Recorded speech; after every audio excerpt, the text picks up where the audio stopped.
The doomed romantic narrative genre has been explored throughout time, many of which have been influenced by the context and values of composers and responders, resulting in various different takes on the narratives. One example of this is the poetry of Robert Browning, particularly My Last Duchess, 1842, and Porphyria's Lover, 1836. Both of these poems reveal Victorian social inequalities such as power struggles, gender imbalance, and misogyny. Another example is the contemporary verse novel We Come Apart by Sarah Crossan and Brian Conahan, as they frame their doomed romance with issues of racism, immigration, and domestic abuse, presented as clear contextual concerns in the composer's world of Brexit Britain. While both texts follow the familiar structure of the doomed romantic narrative, the different contexts and values at the time highlight the influence they have on them. Porphyria's Lover and My Last Duchess, both masterfully created by Robert Browning, are heavily influenced and shaped by the context of the time it was created in and the values of the composers and responders. These influences are reflected in the narrative through contemporary themes of the Victorian societal inequalities such as power struggles, gender imbalance, and misogyny.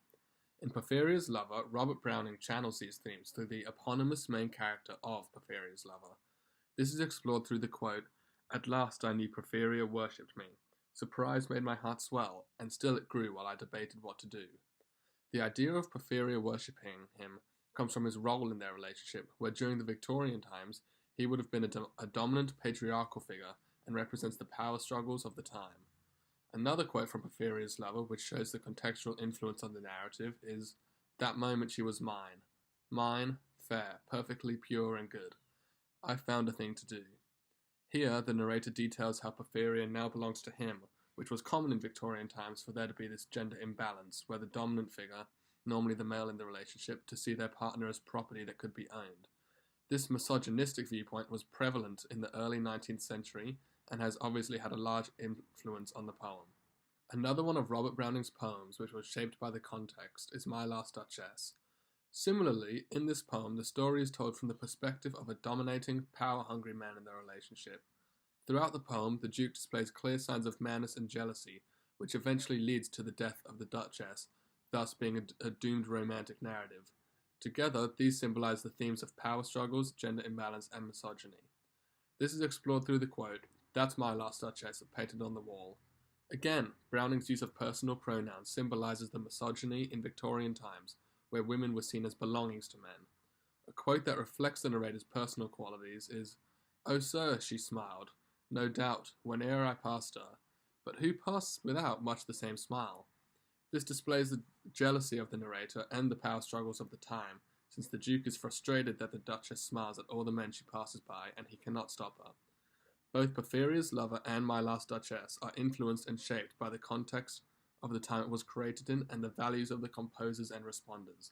These influences are reflected in the narrative through contemporary themes of the Victorian societal inequalities, such as power struggles, gender imbalance, and misogyny, which can be found throughout the poem. Another doomed romantic narrative that is influenced by context and values of society is the contemporary verse novel We Come Apart, 2017, by Sarah Crossan and Brian Conahan.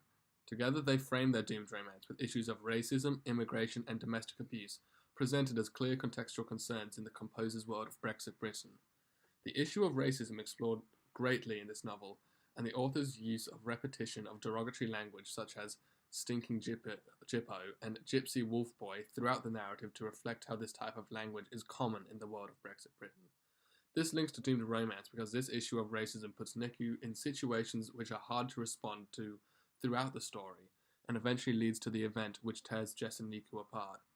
Another contextual issue that We Come Apart represents is that of immigration.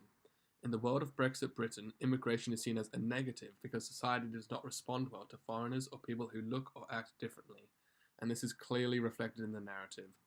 This is explored when Niku says, "Every eye watch me because one, my hair, clothes, skin, shoes is differing from people here." The author's use of the literary device of broken English to further enhance the idea of how Niku doesn't fit in. The final contextual theme that influences We Come Apart is the issue of domestic violence and how they affect families.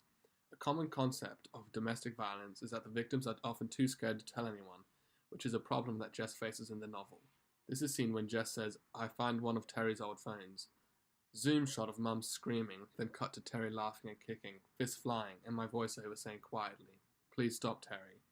Additionally, the use of run-on sentences paints a picture of a violent and intense household. All these contextual issues are clear influences in the creation of the narrative. In conclusion, the doomed romantic narrative genre has been influenced by the context and values of composers and responders throughout time. This is seen in both the poetry of Robert Browning and the verse novel We Come Apart. Whilst both texts follow the familiar structure of the doomed romantic narratives, the different contexts and values prevalent at the time obviously influence the different texts.